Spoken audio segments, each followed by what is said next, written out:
भगवान की भक्ति करते हैं तो बहुत ही अच्छे भाव प्रकट होते हैं और आंखों से आंसू भी आने लगते हैं। मन बहुत रोता है। भक्ति करते करते सभी बुरी आदतें छूट गई, जैसे मदिरा, सिगरेट, अंडा सब छूट गया। पर इस शरीर से वासना खत्म नहीं हो रही, जिससे बहुत हाँ, मुझे कष्ट होता है और भक्ति में बाधा आती ये है। बहुत ऊंचे तक जाती है। जो काम वासना है ना, ये छोटी मोटी हस्ती नहीं है, बहुत बड़ा शत्रु है। ये बहुत ऊंचाई तक रहता है, बहुत वर्षों तक रहता है। जब तक भगवान का साक्षात्कार ना हो जाए तब तक ये रहता है। मतलब बहुत अच्छी साधना 20-50 वर्ष होने पर भी ये नष्ट नहीं होता, सूक्ष्म रहता है, तरंग की तरह। पर भगवान का दर्शन होते ही ये खत्म हो जाता है। जब तक दर्शन नहीं होता तब तक विश्वास न करे। चाहे 20 वर्ष का ब्रह्मचारी हो, 50 वर्ष से संयम से चलाओ, ये भ्रष्ट कर देगा। ये काम बहुत बड़ा शत्रु है। और ये भगवत बल से संपन्न है, साधारण नहीं है। भगवान श्री कृष्ण के पुत्र के रूप में जन्मा है। प्रद्युम्न जी कामावतार है ना, तो हाँ, तो भगवत स्वरूप है। ये काम तब तक रहता है, बस सावधान रहना इससे। ये कोई छोटी मोटी हस्ती नहीं है कि साल 2 साल भक्ति करो और ये भाग जाएगा। ले ये पास ही रहेगा आपके। और जब तक भगवत साक्षात्कार नहीं होगा तब तक ये बना रहेगा। इसलिए डरना नहीं, ये आपको भ्रष्ट नहीं करेगा, ये आपको सहयोग करेगा।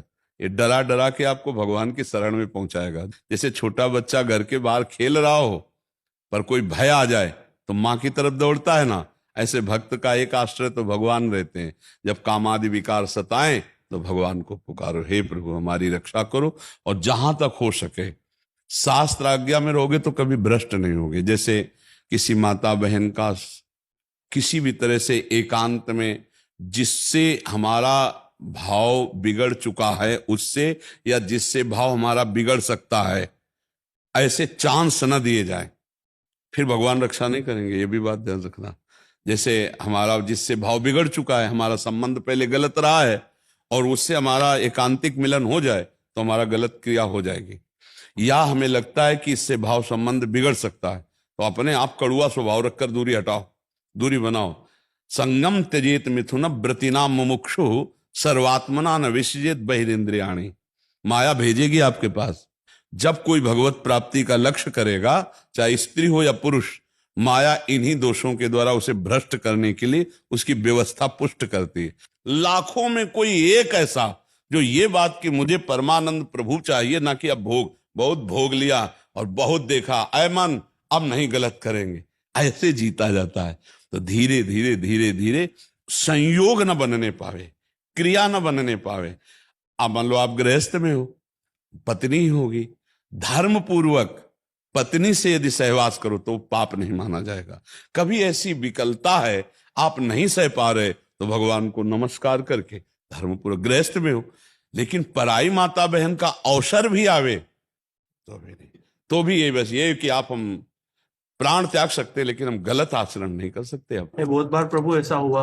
हाँ, पर मुझे ऐसा अंदर से आवाज आया, नहीं भगवान परीक्षा ले रहा है। हाँ, यही बात रखना चाहिए, यही बात। अलग अलग तरह से लालच दे रहा है कि ये करेगा या नहीं करेगा, देखता हूं मैं। हाँ, तो उस समय भगवान की यही बात अगर दिमाग में रखोगे कि मेरी परीक्षा हो रही, तो आप पास हो जाओगे, फेल नहीं होगा। अगर आपने ये सोचा कि यार बढ़िया जुगाड़ बन गया है, खान पान व्यवस्था, जो भी भोग सामग्री, भगवान तो मिल ही जाएंगे, चलो इसे भोग लेते, बस फिर गया, फिर मिट्टिया मिट हो। फिर बाद में जानते हो क्या ग्लानि कराएगा यही मन, यार अब तो भ्रष्ट ही हो गया, अब तो भगवान तो मिलना है नहीं, तो यार जितना है फिर मौज लो, मस्ती लो, ऐसे ऐसे मन सिखाता है। बड़ी मुश्किल से मिले हैं। हाँ, अब नहीं, हाँ, आंखें खुल गई अब। हाँ, नहीं, बहुत धन्यवाद है, आप अच्छे मार्ग सभी के चीजें छूट गई धीरे धीरे करके। ये रह गई थी, 8-10 महीना हो गया है। बहुत भगवान से विनती करता हूँ, प्रार्थना करता हूँ, चले जाए चले जाए चले जाए। हाँ, बट अभी थोड़े टाइम पहले पत्नी भी खूब रो रही थी, नहीं मुझे वृंदावन धाम चलो, धाम चलो। क्या मालूम राधा रानी ने सुन ली, इधर का प्लान बना लिया, आ गए। आपके दर्शन भी हो गए, सब हो गए।